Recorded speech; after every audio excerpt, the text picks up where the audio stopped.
도내 이슈를 분석해 해결 방안을 모색해보는 시간 헬로 이슈토크의 김세진입니다. 오늘까지 18일째 창원에 위치한 낙동강유역 환경청 현관 앞에서 박중록 습지와 새들의 친구 운영위원장이 1인 시위를 진행하고 있습니다. 지난 1일에는 전국의 환경운동 활동가들이 박 위원장을 지지하기 위해 이곳을 찾기도 했는데요. 이들의 요구는 바로 환경영향평가 제도의 개선입니다. 오늘 헬로 이슈토크에서는 현행 제도의 허점과 환경단체 요구를 살펴보고 해결 방안까지 찾아보겠습니다. 오늘 함께해 주실 두 분 소개합니다. 이번 문제 당사자이신 이보경 마창진 환경운동연합 국장 나오셨고요.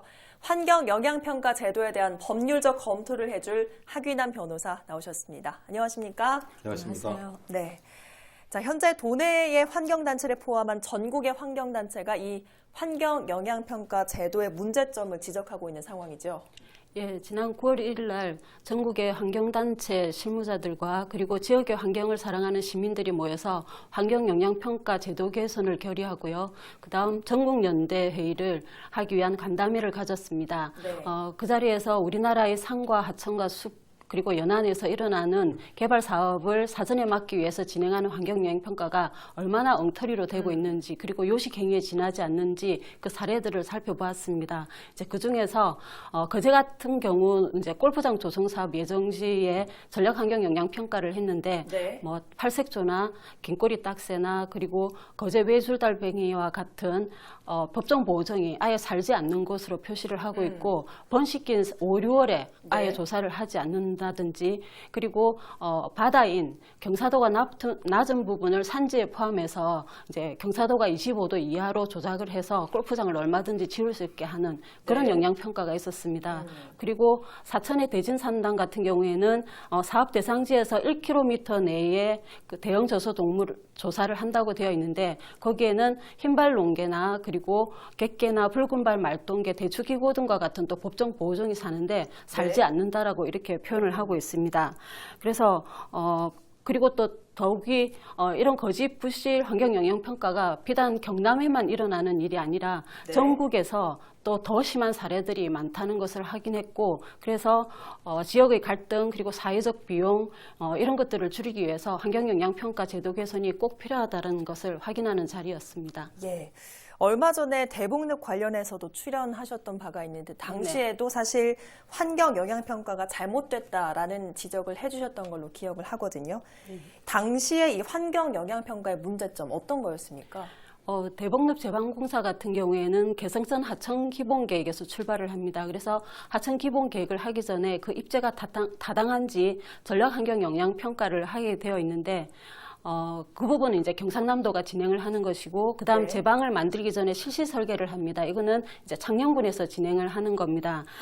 그런데 그 환경영향평가를 실제 사업자가 경상남도나 창녕군이 할 수 없기 때문에 네. 대형 업체를 두게 하는데 이제 이 대형 업체에서 현지에 나가서 식생 조사를 할 경우에는 야장이라고 하는 게 있습니다. 그래서 예. 거기에다가 현지에 어떤 나무들이 살고 그 나무의 키는 어느 정도고 또 그 지름은 어느 정도 되는지 이런 것들을 다 기록해서 이제 연구실로 돌아와서 그걸 객관적으로 과학적으로 분석을 해서 네. 그곳의 식생 자연도나 녹지 자연도가 어떻는지 이렇게 평가를 하게 되어 있습니다.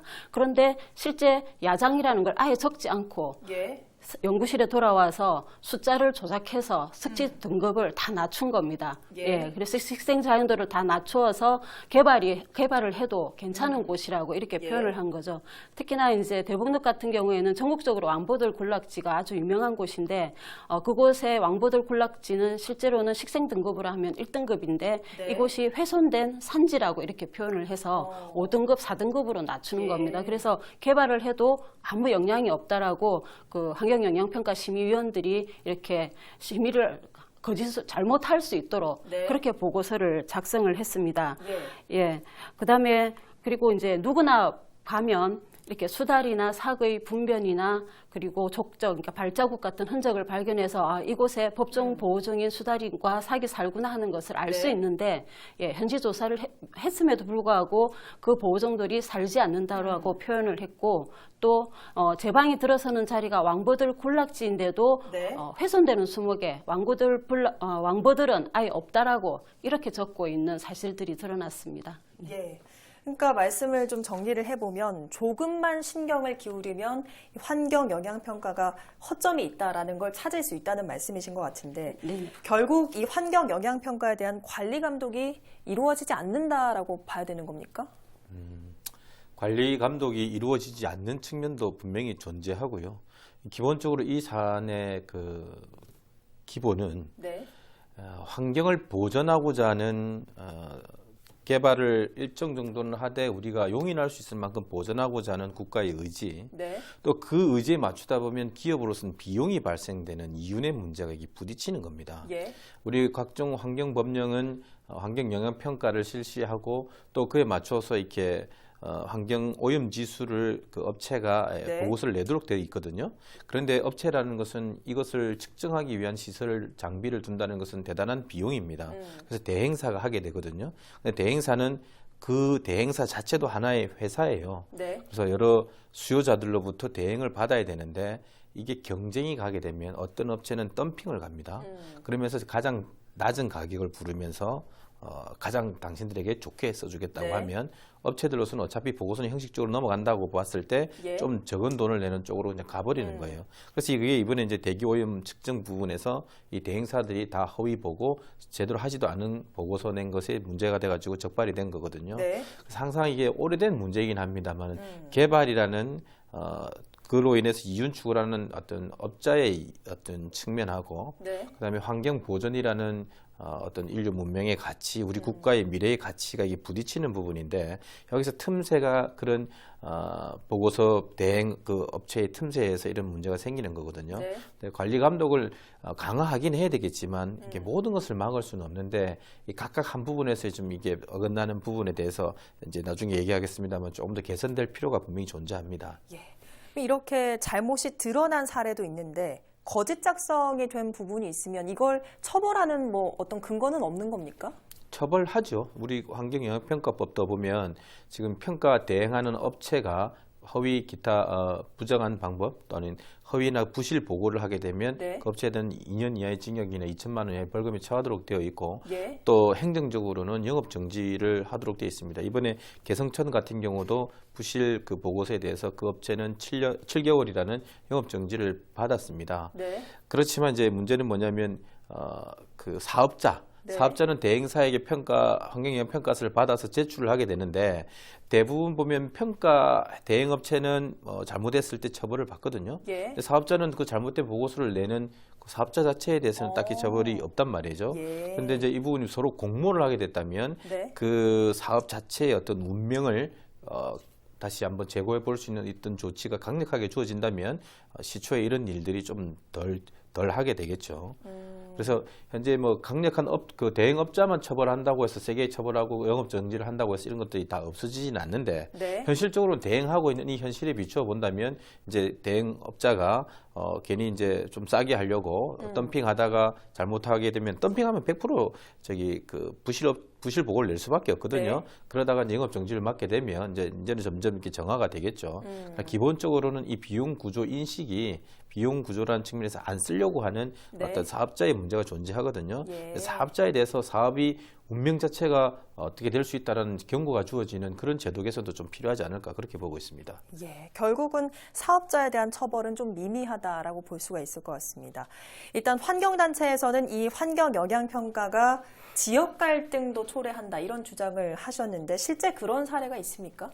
예, 지금 현재 창녕군의 대복늪 같은 경우에도 지금 계속 주민은 반대하고 있고 환경단체에서는 제방의 위치를 바꿔야 된다라는 주장을 하고 있기 때문에 지금 경상남도 사회혁신추진단을 중심으로 해서 민간 협의회를 구성하고 있습니다만 실제 지금 이게 제대로 된 대안을 만들어낼 수 있을지 의문인 상황이고요. 그리고 그 조정위원회를 하면서 어쨌든 사회적 비용이 들 수밖에 없는 형태입니다. 네. 그다음 이제 그 창원시 부산해양관광단지 예를 본다면은 환경영향평가에서 객계하고 기수갈고등이라고 하는 법정 보호종이 사는 것이 누락되어 있습니다. 그걸 환경단체가 사는 걸 확인을 했고 그래서 그 보호종들이 사는 곳과 그리고 사업지 간의 이격거리를 네. 좀 두어 달라라고 이렇게 지금 요청을 하고 있고 그와 관련해서 시민단체에서 기자회견을 했고 네. 지금 현재 그 합의점 합의점을 찾지 못해서 창원시와 삼정과 뭐 환경단체 간에 지금 갈등을 잇고 있고요.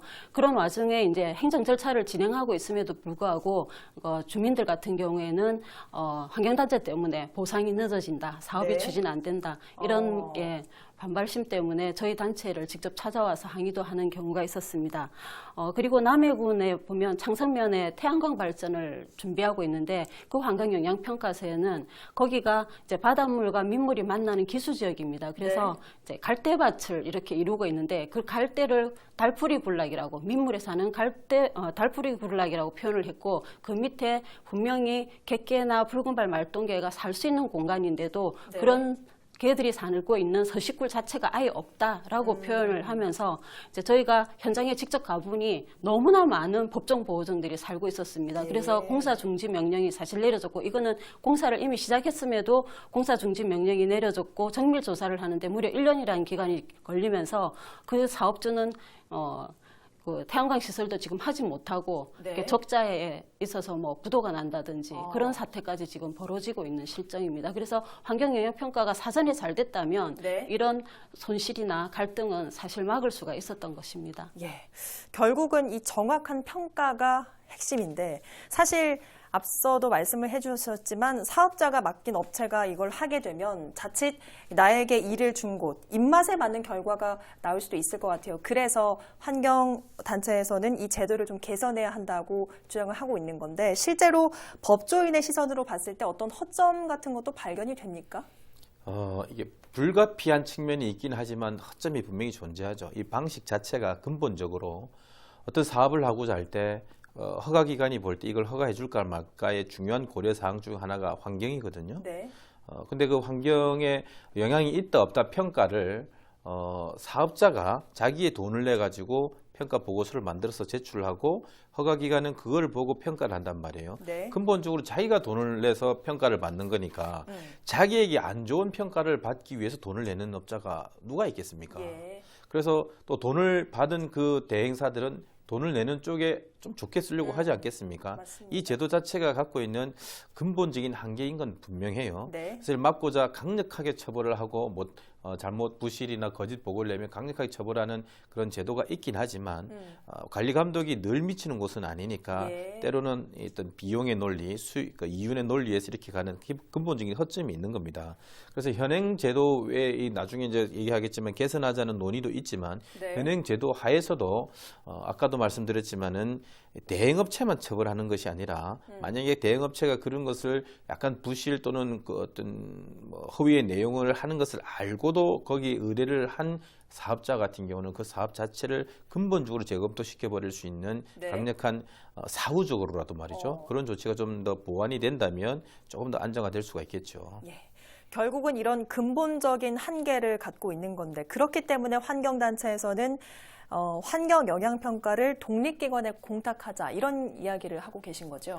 예, 조금 전에 말씀하신 대로, 그러니까 사업자와 대행 기관 간에 업체 간에 이렇게 갑을 관계가 형성이 되는 겁니다. 그래서 대행 업체는 앞으로도 사업을 계속해서 받아서 자기 직원들의 그 임금을 줘야 되는 문제들도 있고, 뭐 연구소를 유지해야 되는 문제들도 있기 때문에 사업주가 요구하는 대로 계속 쓰는, 긍정적으로 써주는 그런 방식을 택할 수밖에 없고, 특히나 이제 용역업체가 원체 많기 때문에 경쟁을 할 수밖에 없습니다. 그래서 저가 수주를 하게 되고, 그렇다 보니까 대복역 같은 경우에도 150만 원을 받고 우리한테 무엇을 기대하느냐 이렇게 아무렇지도 않게 이렇게 얘기하는 사례가 있습니다.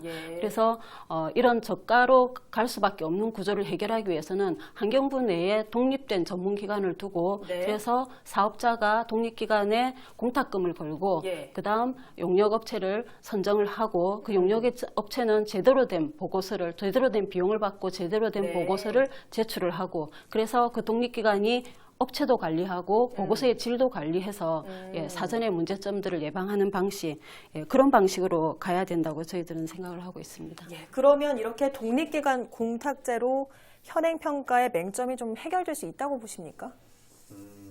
불가피한 현실에서 조금 더 나은 대안의 고민에 대한 고육책이죠.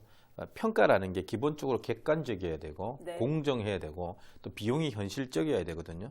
지금처럼 내 돈을 내고 내가 업체를 선정해서 하는 것은 많은 돈을 안 내려고 할 뿐더러 네. 그 안 내는 돈에서도 좋은 결과를 얻으려고 할 거란 말이에요. 그러면 공정하다고 객관적이다고 보기 어렵거든요. 네. 지금 현재 우리가 법원에서 놓고 보면 소송할 때 원고와 피고가 서로 다툴 때 그것에 대해서 감정을 합니다. 신체 감정을 하든 하자 감정을 하든 그런 감정을 할 때 보면 법원이 선정한 기관에다가 그 감정을 의뢰합니다. 네. 원 피고가 선정하는 것이 아니라 돈은 원 피고가 내지만 그 비슷한 제도가 바로 이제 어떤 평가의 공탁제죠. 그래서 네. 국가기관에 등록된 어떤 객관적인 업체들이 랜덤하게 이 사안에 대해서 평가를 낼 수 있는 그래서 평가 자체를 당사자의 손이 닿지 않는 곳으로 맡기는 그 제도가 핵심인데 네. 앞으로 이런 제도로 좀 개편하는 것이 필요하겠고 만약에 그 개편 이전에라도 지금 당장에라도 이제는 평가 기관에 대해서 좀 더 국가가 환경부나 환경청이 좀 더 뭐랄까 이 등급을 매긴다든지 네.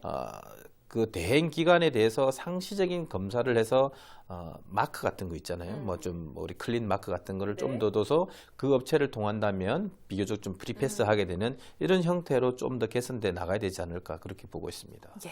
그럼에도 불구하고 일단 환경청은 이에 대해서 묵묵부답인 상황이죠. 이게 환경부 자체에서 제도를 바꾸는 건 좀 어려운 일일 것 같기도 하고 어떻게 보십니까? 그 비용을 공탁해서 전문기관을 환경부 내에 두는 것은 사실상 문재인 정부의 그 국정과제 중에 하나였습니다. 100대 네. 과제 안에 들은 건데 이게 지금 재평가 제도만 되고 있지 않은 것을 보면 아무래도 환경부가 예전에는 사업주와 대행업체 간에 이 문제의 책임 공방이 있었지만 공탁제도를 할 경우 환경부의 책임이 좀 가중될 거라는 부담을 안고 있는 것 같습니다. 네. 하지만 이 문제를 해결하기 위해서는 환경부가 직접적으로 나서야 될 것이라고 보고요.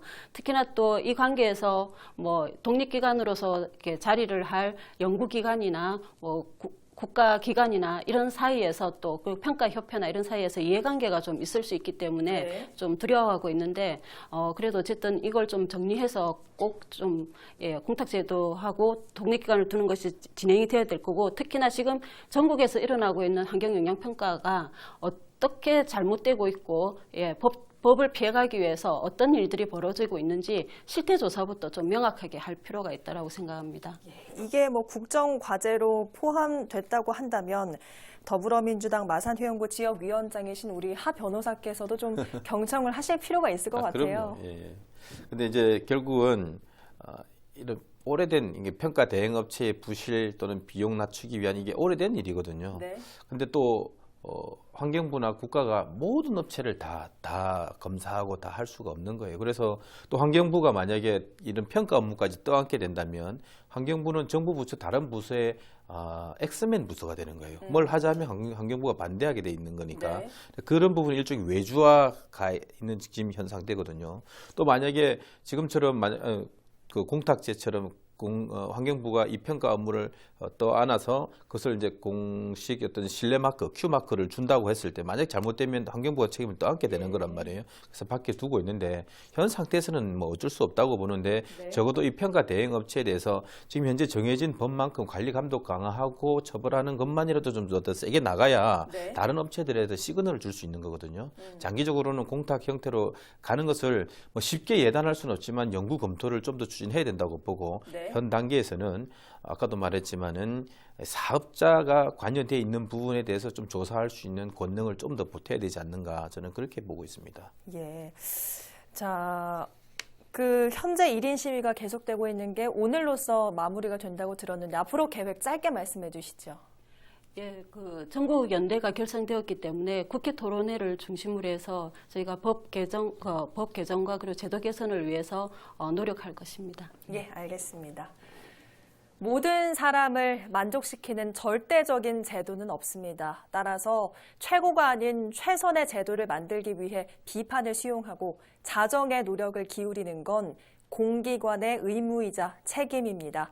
이제는 낙동강 유역환경청이 답할 차례입니다. 오늘 헬로 이슈토크 여기서 마칩니다. 함께해 주신 여러분 고맙습니다.